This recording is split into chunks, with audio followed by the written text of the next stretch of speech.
Hello बच्चों, आप सभी को फिर से स्वागत करता हूँ। तो आज हम बात करने जा रहे हैं। आप सभी को पता है कल जैन सिंह ने अपना जो एडमिशन पोर्टल है वो आपका ऑफिशियल वेबसाइट पे रिलीज कर दिया है, जो आपका 4 जुलाई को था। तो ये वीडियो को ध्यान से देखना। जो लोग जेएनसी के अंदर पढ़ाई करना चाहता है, यूनिवर्सिटी अरुणाचल के अंदर में, जिन जो बच्चा अपना क्लास 2 के बाद जेएनसी के अंदर पढ़ाई करना चाहता है, फॉर्म फिलअप रजिस्ट्रेशन करने से पहले ये वीडियो को अच्छे से देखना। हो सके तो वीडियो को शेयर करना और लाइक एंड सब्सक्राइब जरूर कर देना, ताकि जितना हो सके शेयर करना, जाकि जो जरूरतमंद वीडियो हैं, लोग हैं जो जेएनसी में पढ़ाई करना चाहते हैं, उन तक ये वीडियो पहुंचे। ठीक है, तो सबसे पहले आपको किसी भी गूगल क्रोम ब्राउजर में जाना है। तो उनका नोटिफिकेशन आप सभी को मिल गया होगा, जेएनसी का ऑफिशियल वेबसाइट में जाएगा। तो आपका ये जेएनसी का ऑफिशियल वेबसाइट है। तो आपको ये जेएनसी का ये है, यहाँ पे जो दिखा है ये आप सभी को मिल चुका होगा। ये चीज जो जो एडमिशन ये नोटिस आप सभी को मिल चुका होगा।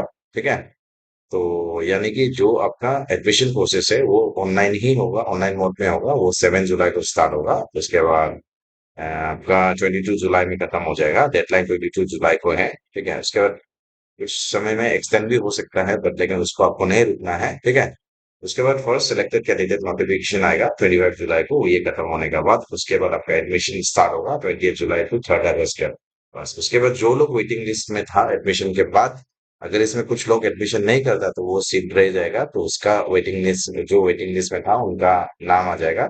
और 5 अगस्त के बाद रिलीज होगा। तो उसके बाद आपको एडमिशन करना है। उसका क्लास कमेंट होगा 7 अगस्त तक। ये था मेन जो है आपका ये नॉक है। अगर जो भी एलिजिबल कैंडिडेट है जो आप जेएनसी में करना चाहता है, तो आपका जो भी अभी जो रिक्वायर्ड डॉक्यूमेंट्स है मांग रहा है, वो आपको डालना होगा पोर्टल पे। तो ये जेएनसी पासीघाट edu.in पर आपको जाके डालना होगा गवर्नमेंट का। ठीक है, तो ये हम लोग ऑफिशियल वेबसाइट है। दूसरा ये मेन है, दूसरा मेन है आपका एडमिशन जो होगा बेस होगा वो सीवीटी स्कोर एंड जो कैचमेंट एरिया नॉर्म्स के हिसाब से होगा। कैचमेंट एरिया के हिसाब से मतलब आप सभी को नहीं पता होगा। कैचमेंट एरिया मतलब जिन बच्चों ने आपका इस ईयर के अंदर में, जो इस ईयर के अंदर में जो क्लास 12 पढ़ाई किया हुआ, ठीक है, वो जेएनसी का कैचमेंट कैचमेंट एरिया में आता है, कैचमेंट एरिया नॉर्म में आता है। उसका वो पढ़ाई भी करना चाहिए। इस ईयर का अंदर में ही पढ़ाई किया होना चाहिए। उसके बाद उसका सीयूटी का स्कोर के हिसाब से ही उसको एडमिशन दिया जाएगा। मैंने आप लोग को शुरू में बताया था, जब सीयूटी यूजी भर रहा था, रजिस्ट्रेशन हो रहा था, तभी बताया था। बहुत सारा बच्चों ने मुझे पूछा था, क्या सर जेएनसी के लिए कंपलसरी है क्या सीयूटी भरना? तभी बोला था अगर आरजीयू सीयूटी के अंदर आता है तो जेएनसी भी जरूरी होगा। तो मैं पहले ही बता दिया था। अभी देखो अब कंपलसरी कर दिया, यानी कि सीयूटी स्कोर का हिसाब से और कैचमेंट एरिया का नॉर्म का हिसाब से आपको एडमिशन दिया जाएगा। सीयूटी का स्कोर का बेस में ही आपको एडमिशन दिया जाएगा। ठीक है, जिन बच्चों ने सीयूटी भर के एग्जाम नहीं दिया अभी, तो उसका तो हम कुछ नहीं बता सकता है। ठीक है, वो तो आने वाले समय में ही देखा जाएगा। लेकिन जिन लोगों ने सीयूटी एग्जाम दिया उसका हिसाब से, स्कोर का हिसाब से ही आपको एडमिशन दिया जाएगा जेएनसी में भी। नॉट ओनली जेएनसी, जो आरजीयू के अंदर में जितना अरुणाचल प्रदेश के अंदर में कॉलेजेस है, उनका भी सही सेम नॉर्म्स रहेगा, क्योंकि आरजीयू के अकॉर्डिंग से जाएगा ना। ठीक है, तो मैं इसलिए क्लियर बता रहा हूँ। तो कुछ बच्चों ने मुझे ये बोला था, सीनियर लोग ऐसा नहीं बोला है कि सीनियर लोग का तो ऐसा कंपलसरी नहीं था।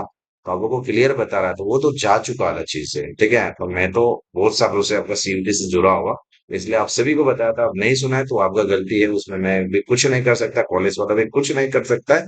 ठीक है, तो उपाय नहीं, उसके लिए तो आपका पास ऑप्शन आगे आएगा कि नहीं आएगा वो तो बात का बात है। ठीक है, तो जो कैचमेंट एरिया है उनके लिए जो 90% होगा सीट रिजर्वेशन जेएनसी के अंदर में, हर कॉलेज में वही होता है जो कैचमेंट में। अगर बाकी जो आउटसाइड से जेएनसी में पढ़ने आता है, जो कैचमेंट एरिया में नहीं आता है, उसके लिए 10% होगा।